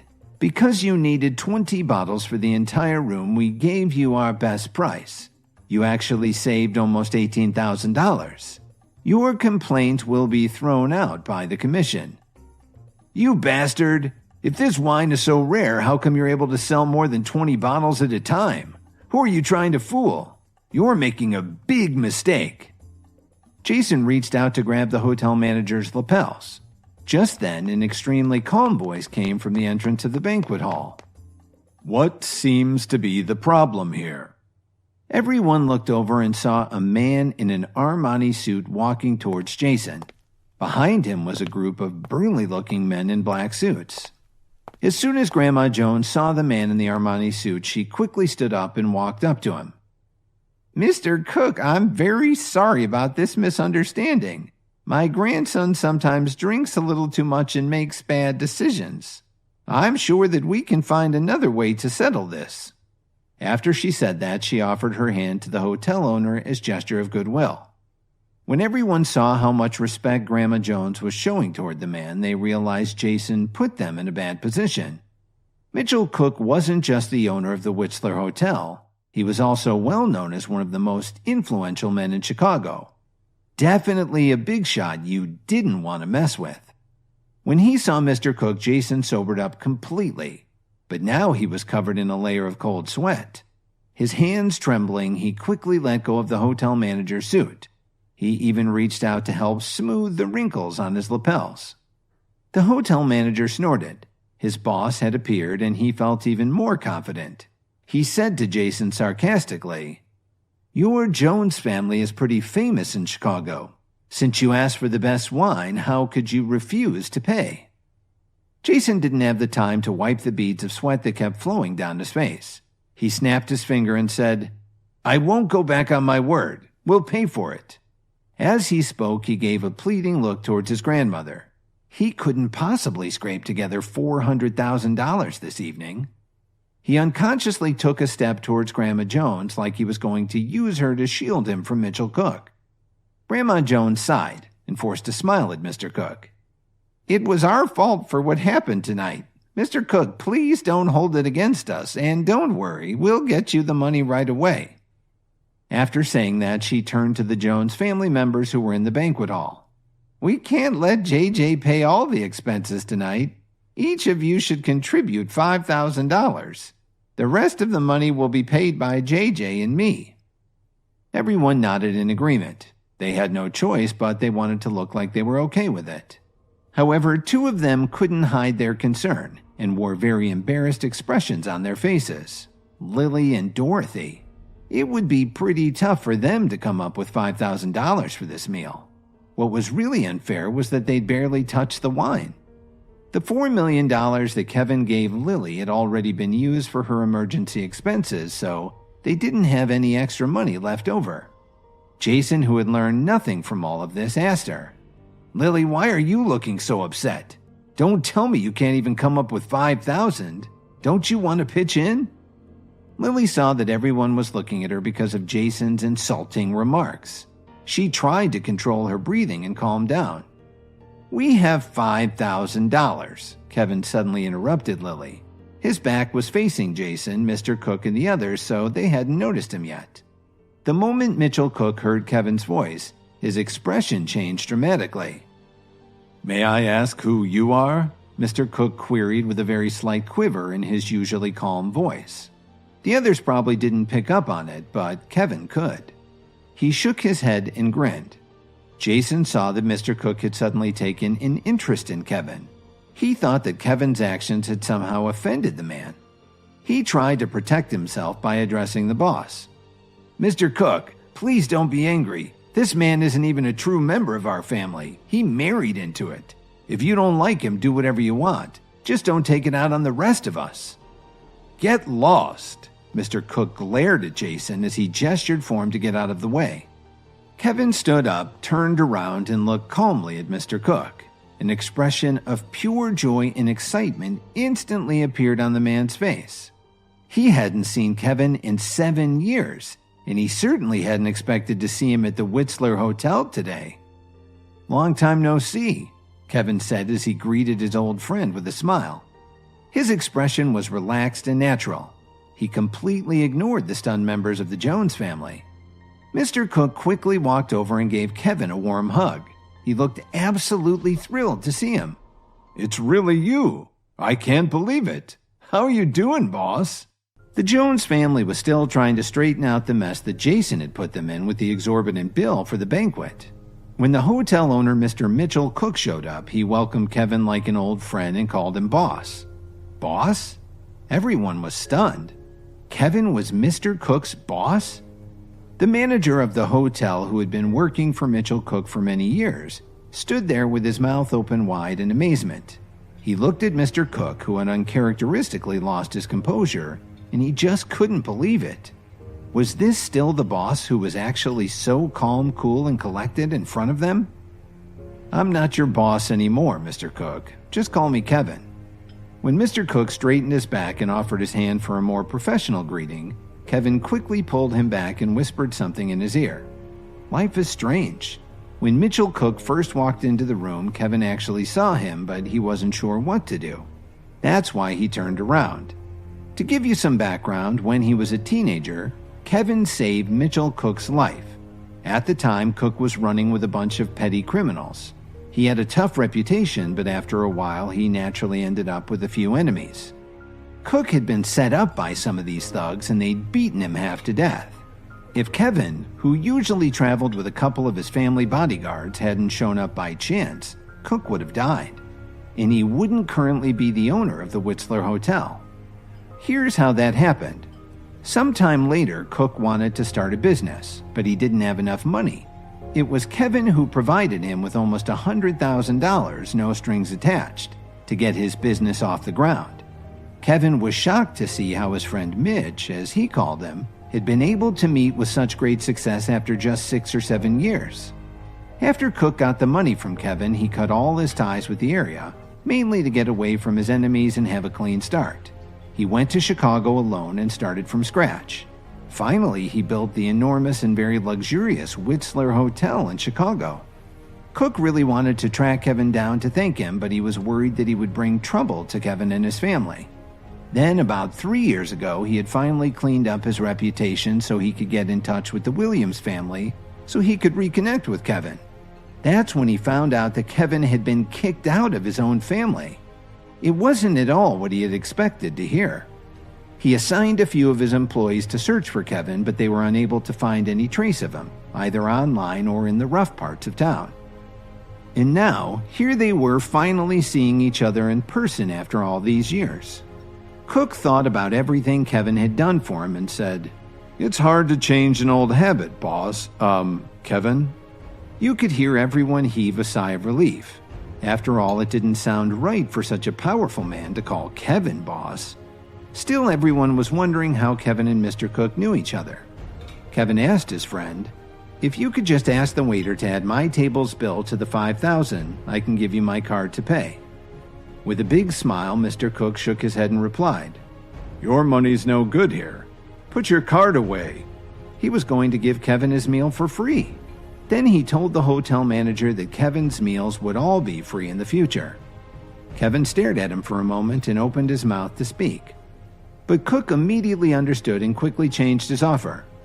"How about if I give you a discount, a 50% discount?" He turned to the hotel manager and said, "Please go add up Mr. Williams' bill and bring it back to me." The hotel manager quickly nodded. "Right away, sir."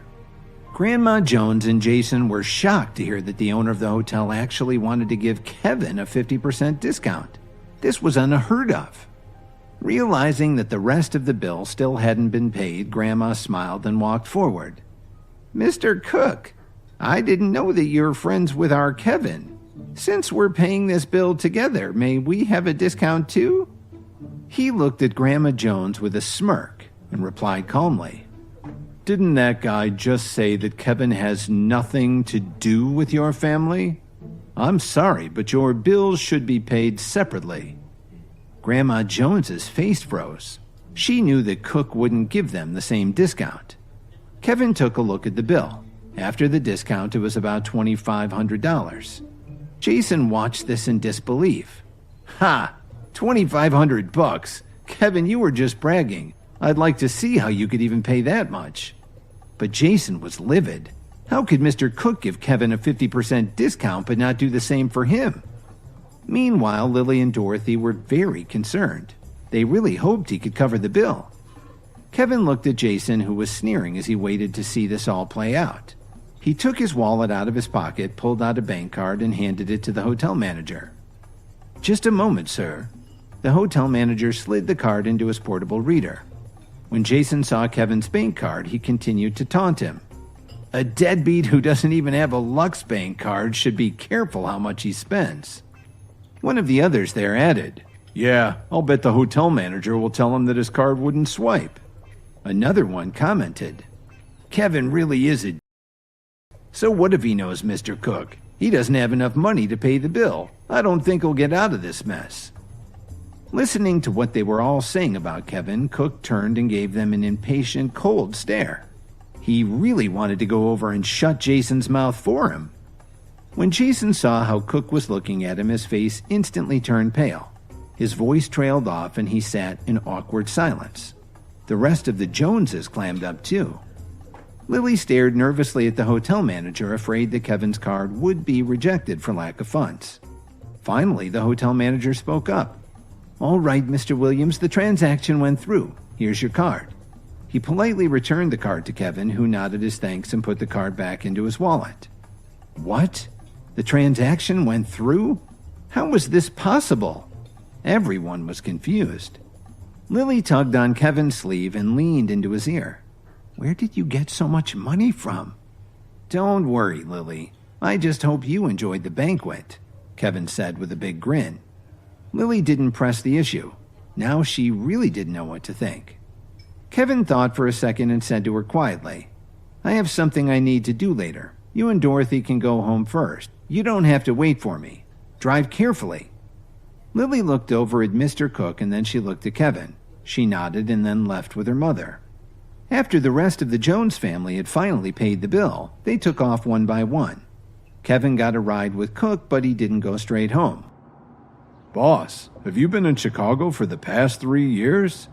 Cook was driving while Kevin sat in the back seat. Looking at the view outside the window, Kevin responded, Yeah, about 2.5 years. What about you? Have you been in Chicago all this time? Cook laughed. That's right. When you told me it would be easier to get a fresh start if I moved, it sounded like a good idea. A friend of mine was living in Chicago, so I decided to come here. It was tough at first, but I've done okay. I hope you're not disappointed. You've done an amazing job. I never imagined you were the owner of the Whistler Hotel. I was right to believe in you. Also, I told you not to call me boss. Just call me Kevin. We know each other too well. Kevin looked at Cook, who was still excited. He just smiled and shook his head. Cook kept his eyes on the road. All right, and you just call me whatever you want. Seeing that they'd been driving for a while, Kevin asked casually, By the way, where are you taking me? Do you remember Adriana Wright?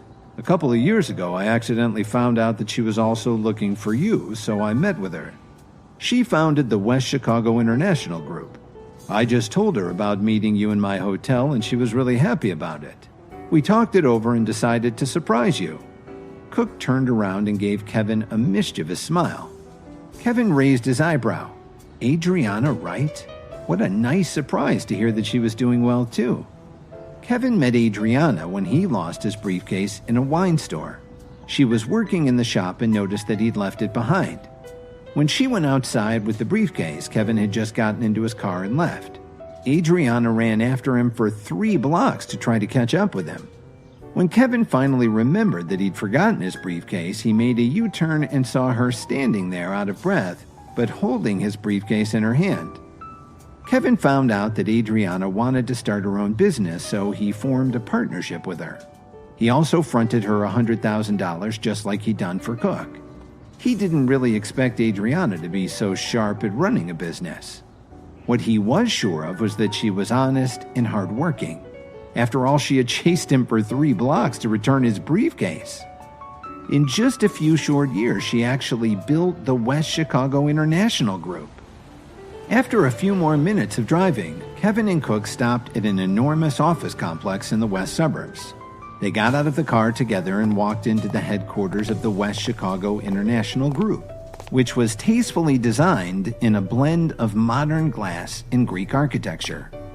After walking into the main hall, they were greeted by one of Adriana's administrative assistants. "Mr. Cook, the president is waiting for you on the 3rd floor. Do you want me to accompany this gentleman and show him the displays on the 1st floor?" It was a very kind offer, but Cook just shook his head no and answered, "No need. Mr. Williams can take a look around by himself. It will make him a little uncomfortable if you follow him." Kevin quickly agreed. "Yes, you don't need to follow me. I'll go and take a look for myself. You guys can go and do what you want."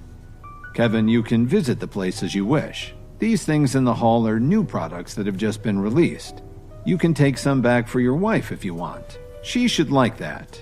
Cook pointed at the various skincare products and makeup on the display stands. Kevin thought to himself, what the heck? To keep listening, download the Pocket FM app